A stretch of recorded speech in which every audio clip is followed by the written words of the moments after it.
Hello everyone. आज का हमारा टॉपिक है consumer protection council under consumer protection act 2019। Last video में मैंने आपको बताया था कि इस एक्ट के अंदर कंज्यूमर प्रोटेक्शन काउंसिल सेटअप की गई है सेंट्रल और स्टेट लेवल पर कंज्यूमर के इंटरेस्ट को प्रोटेक्ट करने के लिए। आज हम करेंगे कि कंज्यूमर प्रोटेक्शन काउंसिल्स क्या हैं और किस तरीके से वो काम करती है। Central consumer protection council central government ने नोटिफिकेशन के थ्रू और जिस दिन ये नोटिफिकेशन आई थी उस दिन से एक central consumer protection council setup की गई है, जिसे हम सेंट्रल काउंसिल भी कहते हैं। सेंट्रल काउंसिल एक एडवाइजरी काउंसिल है जिसके अंदर सेंट्रल गवर्नमेंट का जो कंज्यूमर अफेयर का डिपार्टमेंट है उसका मिनिस्टर इंचार्ज इस काउंसिल का चेयरपर्सन है और different official and non official members हैं जो कि इस काउंसिल के अंदर काम करते हैं। सेंट्रल काउंसिल जब चाहे मीटिंग कर सकती है, पर कम से कम साल में इस काउंसिल की एक मीटिंग होना जरूरी है। मीटिंग किस प्लेस पर होगी, कब होगी, ये चेयरपर्सन डिसाइड करता है और जो रेगुलेशंस में प्रोसेस डिस्क्राइब्ड है उसी के अकॉर्डिंगली मीटिंग की जाती है। मेन पर्पस इस काउंसिल का है कंज्यूमर के इंटरेस्ट को प्रोटेक्ट करना, प्रमोट करना। स्टेट कंज्यूमर प्रोटेक्शन काउंसिल जिस तरीके से सेंट्रल काउंसिल है उसी तरीके से स्टेट गवर्नमेंट ने भी नोटिफिकेशन के थ्रू स्टेट लेवल पर state consumer protection council setup की गई है।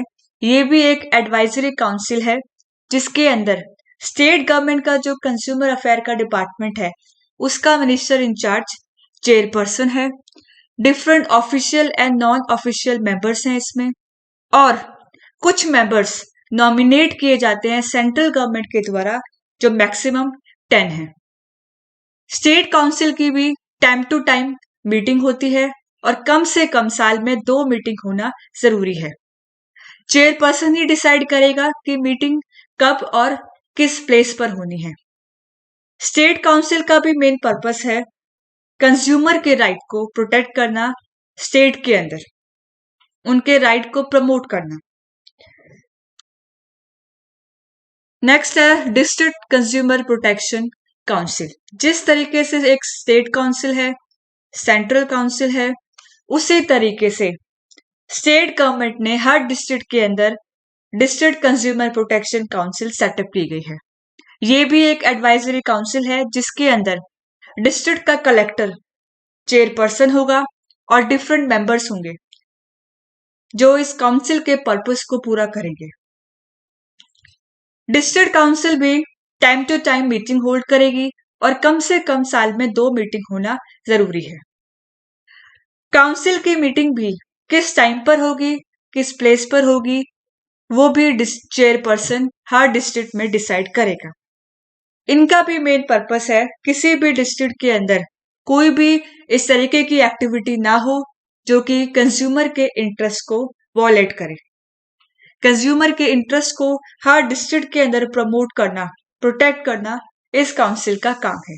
यानी जो काउंसिल है हमारी, वो सेंट्रल काउंसिल है, स्टेट काउंसिल है एंड डिस्ट्रिक्ट लेवल काउंसिल है। हर लेवल पर काउंसिल क्रिएट की गई है ताकि कंज्यूमर के इंटरेस्ट को प्रोटेक्ट किया जा सके। नेक्स्ट है हमारा सेंट्रल कंज्यूमर प्रोटेक्शन अथॉरिटी। एक सेंट्रल अथॉरिटी सेटअप की गई है कंज्यूमर के राइट्स को प्रोटेक्ट करने के लिए। सेंट्रल गवर्नमेंट ने कंज्यूमर अथॉरिटी सेटअप की गई है ताकि उन सभी मैटर्स को देखा जा सके जहां पर कंज्यूमर के राइट्स के अगेंस्ट काम किया जाता है, जहां पे डिफरेंट अनफेयर प्रैक्टिसेस यूज की जाती है, मिसलीडिंग एडवर्टाइजिंग दी जाती है, और मेन पर्पस है कंज्यूमर के राइट्स को प्रोटेक्ट करना। अथॉरिटी के अंदर एक चीफ कमिश्नर है और नंबर ऑफ कमिश्नर्स हैं जो अपॉइंट किए जाते हैं सेंट्रल गवर्नमेंट के द्वारा, ताकि इस एक्ट के अंदर जितने भी फंक्शंस है उन्हें सही तरीके से डिस्चार्ज किया जा सके। और उन फंक्शंस को करने के लिए चीफ कमिश्नर और कमिश्नर को डिफरेंट पावर्स दी गई हैं। सेंट्रल अथॉरिटी का हेडक्वार्टर दिल्ली में है और डिफरेंट रीजनल ब्रांचेस और ऑफिस हो सकते हैं किसी भी प्लेस में इंडिया में जहां पर सेंट्रल गवर्नमेंट डिसाइड करता है। सेंट्रल गवर्नमेंट के पास ये पावर है कि वो रूल्स बना सकती है रिगार्डिंग चीफ कमिश्नर और डिफरेंट कमिश्नर के अपॉइंटमेंट से रिलेटेड। क्या क्वालिफिकेशंस होंगी, कैसे रिक्रूटमेंट की जाएगी, कैसे अपॉइंटमेंट होगी, क्या प्रोसेस फॉलो किया जाएगा, कितने टाइम तक कमिश्नर और चीफ कमिश्नर ऑफिस होल्ड करेंगे, क्या salary and other allowances provide की जाएगी, सर्विसेज की क्या टर्म्स और कंडीशंस होंगी। इन सब से रिलेटेड जितने भी रूल्स हैं वो सेंट्रल गवर्नमेंट रूल्स बनाती है। चीफ कमिश्नर के पास पावर है कि वो डायरेक्शन दे सकता है, कंट्रोल कर सकता है सभी एडमिनिस्ट्रेटिव मैटर्स जो हैं सेंट्रल अथॉरिटी उससे रिलेटेड, और वो अगर चाहे तो कमिश्नर को अपनी पावर डेलीगेट भी कर सकता है ताकि इस एक्ट के अंदर जितने भी फंक्शंस हैं उन्हें सही तरीके से परफॉर्म किए जाए। सेंट्रल गवर्नमेंट सेंट्रल अथॉरिटी को सही तरीके से फंक्शन करने के लिए नंबर ऑफ ऑफिसर्स और एम्प्लॉयज देता है ताकि सेंट्रल अथॉरिटी अपना काम सही तरीके से टाइम पर कर सके। सैलरी और अलाउंसेस या दूसरे टर्म्स और कंडीशंस जो इन ऑफिसर्स और एम्प्लॉयज के होंगे, ये भी इस एक्ट के अंदर सेंट्रल गवर्नमेंट डिसाइड करती है। सेंट्रल अथॉरिटी अगर चाहे तो एक्सपर्ट और प्रोफेशनल्स का भी यूज कर सकती है जिनका स्पेशल नॉलेज है, एक्सपीरियंस है डिफरेंट फील्ड में, कंज्यूमर राइट की फील्ड में, consumer policy, law, medicine, food safety, different areas में उनके पास नॉलेज है और वो अपनी नॉलेज से हेल्प करे सेंट्रल अथॉरिटी को इस एक्ट के अंदर जो फंक्शंस हैं उन फंक्शंस को पूरा करने के लिए। Central authority proper procedure follow करे, चीफ कमिश्नर कमिश्नर के बीच ट्रांजैक्शंस एलोकेट करे ताकि हर किसी को पता हो कि उसे क्या काम करना है और टाइम पर वो काम किया जा सके। चीफ कमिश्नर के पास पावर है कि वो डायरेक्शन दे सकता है, कंट्रोल कर सकता है सारे एडमिनिस्ट्रेटिव मैटर्स जो कि सेंट्रल अथॉरिटी के हैं। सेंट्रल अथॉरिटी के अंदर एक इन्वेस्टिगेशन विंग भी होती है जिसका हेड होता है डायरेक्टर जनरल, जिनका काम है इंक्वायरी और इन्वेस्टिगेशन करना सेंट्रल अथॉरिटी की डायरेक्शन पर। सेंट्रल गवर्नमेंट डायरेक्टर जनरल को अपॉइंट करता है, साथ के साथ additional director general, director, joint director, deputy director, assistant director, इन सब को भी अपॉइंट करता है जिनके पास इन्वेस्टिगेशन का एक्सपीरियंस है और वो जो क्वालिफिकेशन रिक्वायर्ड है इन्वेस्टिगेशन के लिए वो क्वालिफिकेशन है जो कि इन्वेस्टिगेशन में हेल्प करेंगे। Additional director general, director, joint director, deputy director, assistant director, उनको पावर दी गई है कि वो फंक्शंस पूरा करें, जो काम उनको दिया गया है एक्टिविटीज करें और डायरेक्टर जनरल के सुपरविजन में अपना काम करें, इंक्वायरी करें, इन्वेस्टिगेशन करें। डायरेक्टर जनरल जो मेन हेड है इन्वेस्टिगेशन विंग का, वो अपनी पावर्स अपने जूनियर्स को डेलीगेट कर सकता है किसी भी केस में इन्वेस्टिगेशन करने के लिए। जो इन्वेस्टिगेशन डायरेक्टर जनरल ने की है उसकी एक कॉपी सेंट्रल अथॉरिटी को सबमिट करानी पड़ेगी with in a specific time period और उस मैनर में जो स्पेसिफाइड है रेगुलेशंस में। कोई भी कंप्लेन अगर आती है जहां पर कंज्यूमर के राइट को वॉयलेट किया गया है, मिसलीडिंग एडवर्टाइजिंग की गई है, अनफेयर ट्रेड प्रैक्टिसेस को यूज किया गया है, और वो कंप्लेन इलेक्ट्रॉनिक मोड में भी हो सकती है और रिटर्न फॉर्म में भी हो सकती है। वो कंप्लेन या तो डिस्ट्रिक्ट कलेक्टर को की गई है, या फिर कमिश्नर को की गई है, या फिर सेंट्रल अथॉरिटी को की गई है। डिस्ट्रिक्ट कलेक्टर, उनके पास ये राइट है कि जब कोई कंप्लेन उन्हें रिसीव होती है या फिर कोई रेफरेंस सेंट्रल अथॉरिटी ने किया है या कमीशन ने कहा है, तो डिस्ट्रिक्ट कलेक्टर इन्वेस्टिगेट करेगा कंप्लेन को, देखेगा कि क्या सच में कंज्यूमर के इंटरेस्ट को अगेंस्ट काम किया गया है, और अपनी रिपोर्ट या तो वो सेंट्रल अथॉरिटी को सबमिट करेगा या फिर कमिश्नर को, जो भी केस है जिससे भी रेफरेंस आया गया है उसको इन्वेस्टिगेशन कर एक रिपोर्ट सबमिट करनी पड़ेगी। Powers and functions of central authority, अभी मैंने आपको बताया कि एक सेंट्रल अथॉरिटी सेटअप की गई है। अब क्या क्या पावर्स और फंक्शंस हैं हमारे सेंट्रल अथॉरिटीज के, क्या क्या काम वो करते हैं, कैसे अपने फंक्शंस को डिस्चार्ज करते हैं। सेंट्रल अथॉरिटी सबसे पहले कंज्यूमर्स के राइट को प्रोटेक्ट करे, प्रमोट करे, इंश्योर करे कि कोई भी person unfair trade practices use नहीं कर रहा है, इंश्योर करे कि कोई भी मिसलीडिंग या फॉल्स एडवर्टाइजिंग नहीं की गई है अगेंस्ट एनी गुड्स और सर्विसेज, और ऐसा कोई भी काम नहीं किया गया जिससे इस एक्ट के प्रोविजंस के अगेंस्ट काम हो।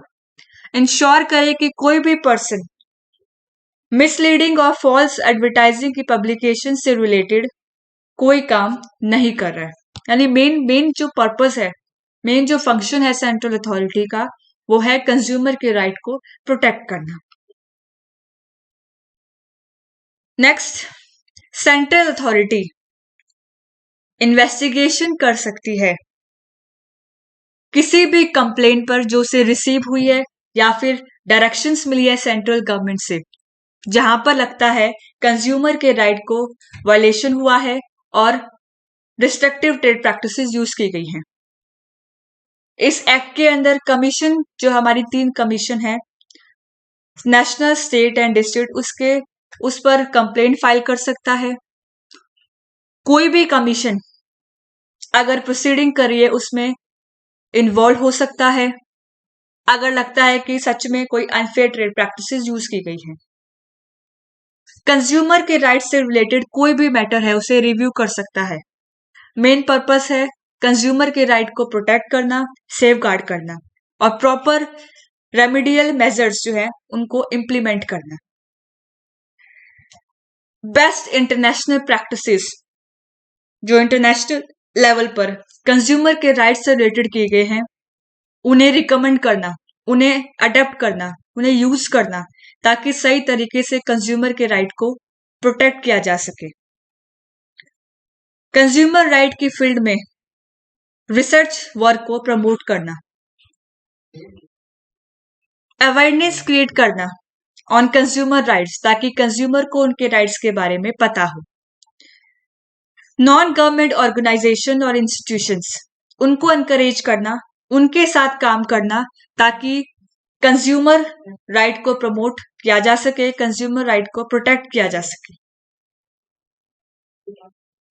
यूनिवर्सल और यूनिक गुड्स को यूज करना ताकि कंज्यूमर इंटरेस्ट को प्रमोट कर सके। Time to time safety notice issue करना ताकि हम कंज्यूमर को अलर्ट कर सकें, उन्हें बता सकें अनसेफ और डेंजरस गुड्स और सर्विसेज के बारे में। मिनिस्ट्रीज और डिपार्टमेंट जो है स्टेट और सेंट्रल गवर्नमेंट के, जो कंज्यूमर वेलफेयर से रिलेटेड काम कर रहे हैं, उन्हें एडवाइस प्रोवाइड करना। Time to time guidelines issue करना ताकि हम अनफेयर ट्रेड प्रैक्टिसेस को प्रिवेंट कर सके। सेंट्रल अथॉरिटी जब उसे कोई इंफॉर्मेशन मिलती है, कंप्लेंट मिलती है, या फिर सेंट्रल गवर्नमेंट से डायरेक्शंस मिलती हैं और उसको ऐसा लगता है कि सच में कोई ऐसा केस है जहां पे कंज्यूमर के राइट्स के अगेंस्ट काम किया गया है, उस केस में इंक्वायरी करना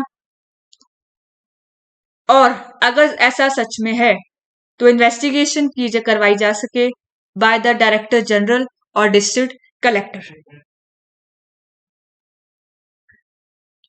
जहां पे इनिशियल इंक्वायरी के बाद अगर सेंट्रल गवर्नमेंट को ऐसा लगता है कि ये मैटर कोई दूसरा अथॉरिटी या फिर रेगुलेटर इस मैटर में डील करे जो किसी दूसरे लॉ के अंदर सेटअप है, तो सेंट्रल अथॉरिटी ये पूरा का पूरा मैटर उस कंसर्न रेगुलेटर को सेंड करती along with report.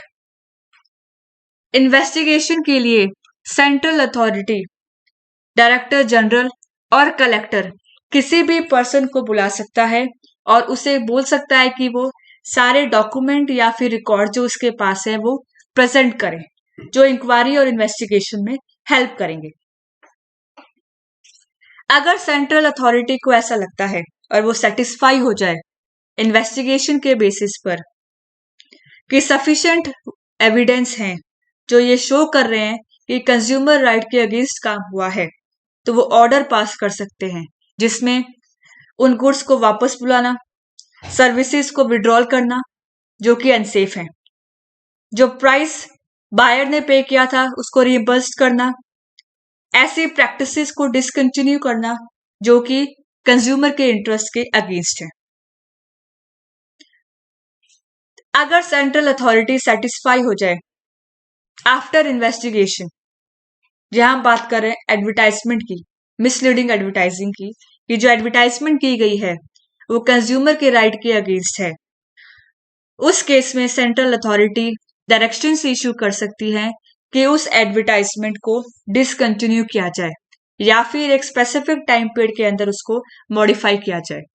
Central authority अगर चाहे तो पेनल्टी भी लगा सकती है इंडोजर पर, यानी वो पर्सन जिसने उस एडवर्टाइजमेंट को या उस प्रोडक्ट को इंडोज किया है, पेनल्टी जो 10 लाख रुपीस तक एक्सटेंड हो सकती है। और कुछ केसेस में जहां पर पेनल्टी लगने के बाद भी एडवर्टीजमेंट में कोई चेंजेस नहीं किए गए हैं, तो पेनल्टी 50 लाख रुपीस तक एक्सटेंड की जा सकती है। सेंट्रल अथॉरिटी अगर चाहे तो ऑर्डर के थ्रू उस इंडोसर को इंडोर्समेंट करने से रोक सकता है फॉर ए पीरियड 1 ईयर, 1 साल तक वो उस प्रोडक्ट की इंडोर्समेंट नहीं कर सकता। इन्वेस्टिगेशन करने के लिए डायरेक्टर जनरल या कोई भी ऑफिसर जो ऑथराइज है बाय डायरेक्टर जनरल या फिर डिस्ट्रिक्ट कलेक्टर, अगर उनके पास रीजन है कि मिसलीडिंग एडवर्टीजमेंट की गई है, अनफेयर ट्रेड प्रैक्टिसेस यूज की गई है, उस केस में डायरेक्टर जनरल या उसका ऑफिसर और डिस्ट्रिक्ट कलेक्टर प्रीमिसेस में जाके एक रीजनेबल टाइम के अंदर वो प्रीमिसेस में जाके वो सारे डॉक्यूमेंट, आर्टिकल, रिकॉर्ड या जो भी एविडेंस अवेलेबल है उसको सीज कर सकता है, जब्त कर सकता है, प्रॉपर नोट मेंटेन कर सकता है ऐसे रिकॉर्ड का जो एज ए एविडेंस यूज किए जाएंगे। किसी भी पर्सन को इंक्वायरी कर सकता है, उससे कोई भी डॉक्यूमेंट या रिकॉर्ड मांग सकता है।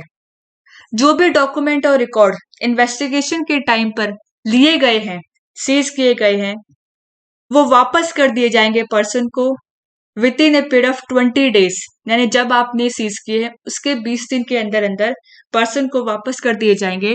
उनकी रिकॉर्ड जो है वो ले लिया जाएगा, फोटोकॉपी कराई जाएगी और एक्चुअल रिकॉर्ड वापस कर दिया जाएगा। यानी इन्वेस्टिगेशन के लिए अगर जरूरी पड़े तो डॉक्यूमेंट सीज भी किए जा सकते हैं। सेंट्रल गवर्नमेंट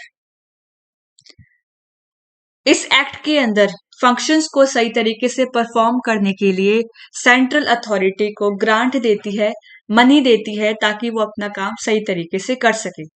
सेंट्रल अथॉरिटी भी प्रॉपर अकाउंट्स मेंटेन करे, रिकॉर्ड मेंटेन करे और कंट्रोलर और ऑडिटर जनरल ऑफ इंडिया की कंसर्ट के साथ एक एनुअल स्टेटमेंट प्रिपेयर करे जिस फॉर्म और मैनर उसने प्रिस्क्राइब्ड किया है। अकाउंट्स जो है वो ऑडिटेड किए जाते हैं by the auditor general of India, time to time ये अकाउंट्स ऑडिट होते हैं। कंट्रोलर और ऑडिटर जनरल ऑफ इंडिया या कोई दूसरा पर्सन जो उसने अपॉइंट किया है, सेंट्रल अथॉरिटी के अकाउंट्स को ऑडिट करने के लिए उनके पास सेम राइट्स और पावर्स होंगी जो कि ऑडिटर जनरल ऑफ इंडिया के पास होती है जब वो गवर्नमेंट अकाउंट्स को ऑडिट करता है। यानी प्रॉपर अकाउंट्स प्रिपेयर करना है सेंट्रल अथॉरिटी को, और time to time auditor general उन अकाउंट्स को ऑडिट करते हैं। अकाउंट्स जो सेंट्रल अथॉरिटी के हैं, जो सर्टिफाइड किए गए हैं ऑडिटर जनरल ऑफ इंडिया के द्वारा या किसी दूसरे पर्सन के द्वारा जिनको ऑडिटर जनरल ने अपॉइंट किया है, एक अकाउंट्स साथ में एक ऑडिट रिपोर्ट फॉरवर्ड की जाएगी हर साल सेंट्रल गवर्नमेंट को, जो बाद में प्रेजेंट की जाएगी before each house of parliament. Central authority साल में एक बार एक स्पेसिफिक टाइम पीरियड में जो प्रिस्क्राइब्ड है एक एनुअल रिपोर्ट बनाएगी जिसमें वो पिछले साल की सारी एक्टिविटीज का रिकॉर्ड देगी, साथ में दूसरी रिपोर्ट और रिटर्न्स जो मांगी गई हैं, और ये फॉरवर्ड की जाएगी सेंट्रल गवर्नमेंट को। एनुअल रिपोर्ट जो प्रिपेयर की गई है, जो रिसीव हुई है सेंट्रल गवर्नमेंट को, वो प्रेजेंट की जाएगी before each house of parliament. एक पर्सन जो एग्रीव्ड है बाय द ऑर्डर जो सेंट्रल अथॉरिटी ने पास किया है अंडर सेक्शन 20 एंड 21, मतलब जो ऑर्डर पास किया गया है सेंट्रल अथॉरिटी ने, उसके अगेंस्ट पर्सन अपील कर सकता है नेशनल कमीशन को within period of 30 days from the date of receipt of such order. जिस दिन वो ऑर्डर मिला है उसके 30 डेज के अंदर अंदर अपील करना है नेशनल कमीशन में। Thank you.